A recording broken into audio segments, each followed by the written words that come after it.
Hello, everyone, and welcome to another Heart to Heart Talk with me. I'm John Kuert, the interim pastor at First Assembly in Newcastle, Pennsylvania. First of all, I just want to thank you for your prayers for me and my wife. I have the COVID virus, and so I am holed up in my family room at my home. And but nevertheless, we thank the Lord at the beginning of this Thanksgiving week, and we're praying that God will just touch me and touch all of those in our church family that have contracted this virus. Anyway, I wanted to bring to you a brief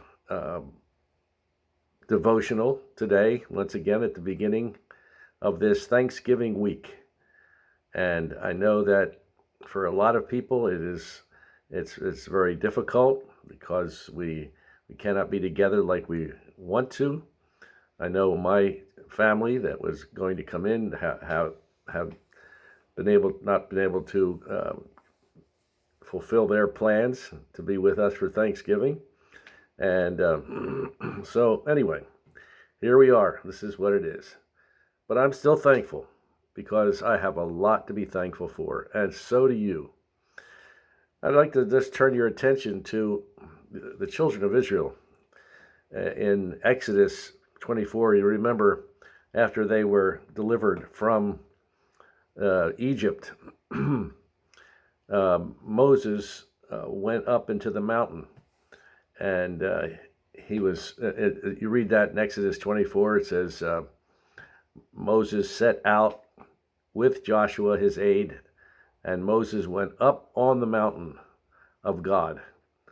And he said to the elders, "Wait here for us until we come back to you." And so, anyway, he was gone for 40 days and 40 nights. You skip over to Exodus 32. It says, when the people saw that Moses was so long in coming down from the mountain, they gathered around Aaron and said, "Come, make us gods who will go before us. As for this fellow Moses who brought us up out of Egypt, we don't know what has happened to him."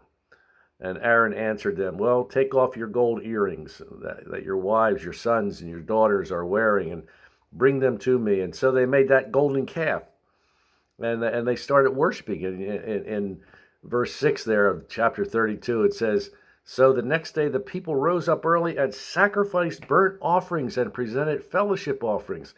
And afterward they sat down to eat and drink and got up to indulge in revelry." It's almost incredible to think that after all that God had done for them, namely the miracles in Egypt, the opening of the Red Sea, the supernatural supply of water and manna, and after having had firsthand experiences of seeing God at work, and with the knowledge that God had chosen them and had great plans for them, and here they are involved in practices that were grieving the Lord terribly. So, three things they were forgetting to do. They were forgetting to look up.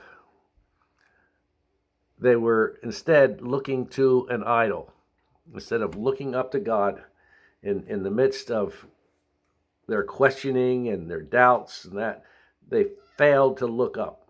Secondly, they forgot to look back. They forgot to, they weren't remembering what God had done for them. And worse yet, they were giving this handmade idol credit for delivering them from Egypt. So secondly, they were forgetting to look back.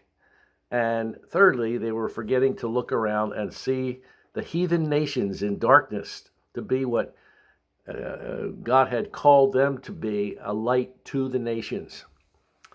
And by being so concerned about themselves, they were not fulfilling the purpose that God chose them for in the first place.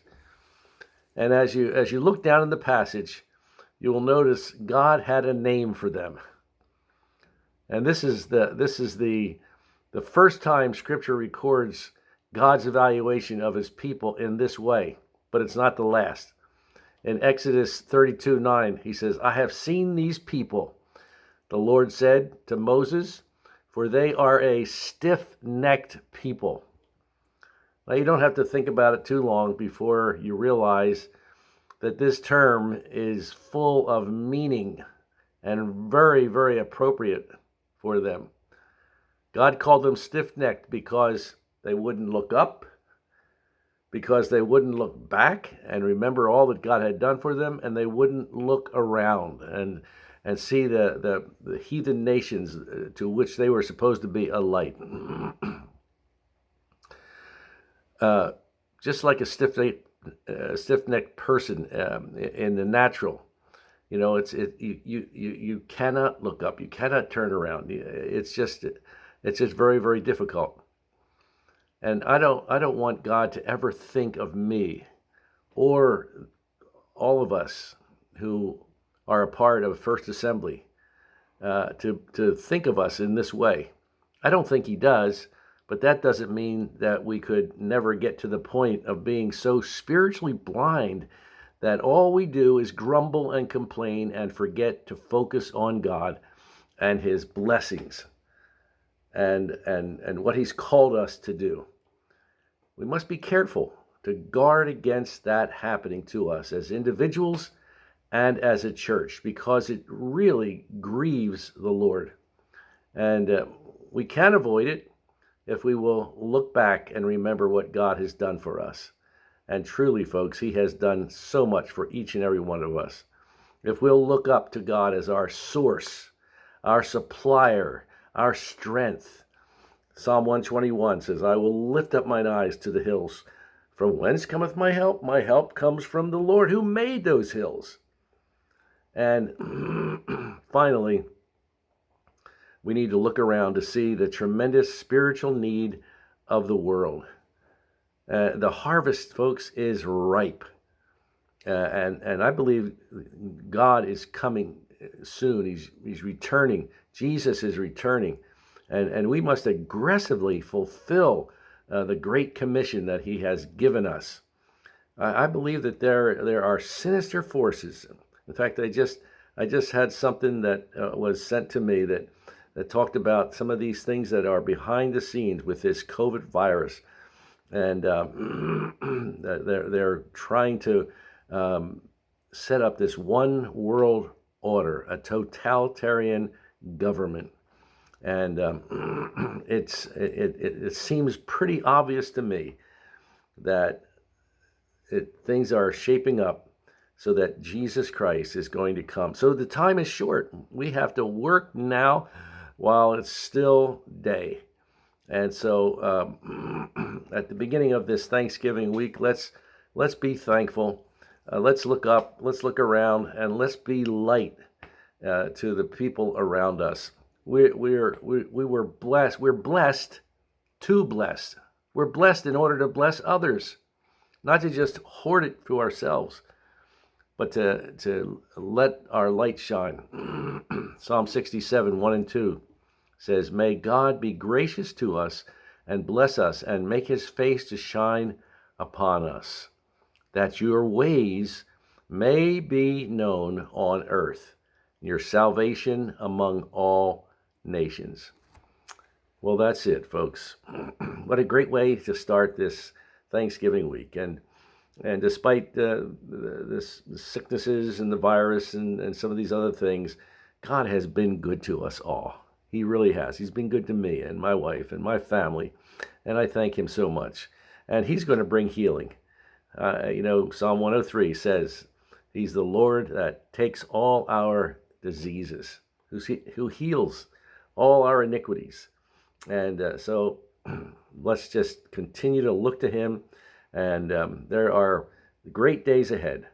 And we're believing that for us individually, and for each and every family of our church, and for all of you who listen to this little devotional every day. I thank you for that, and I am praying for you, and I appreciate your prayers for me.